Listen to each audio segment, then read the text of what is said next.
when should Christmas decorations go up on the outside of your store? I think it's perfectly fine now. I know some people are going to be like, I hate that.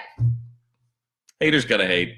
The reality is, a lot of people are buying their holiday gifts in November.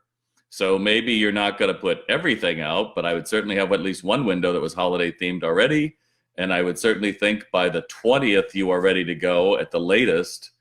But wait a minute, I think Thanksgiving's like the 23rd. So I think it's a week earlier than that, like the 15th. You want to make sure it's done. I didn't used to do that when I used to work in apparel. We would go through and I would actually have Thanksgiving with my family, and then I would go to the store, and me and some of the crew, we would actually decorate the store, and it was really fun for us.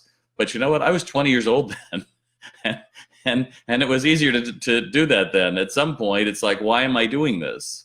Well, you can't do it when you're open, maybe, but certainly you could do a event the week before with your crew and pizza and have some fun with it. That might be a fun idea.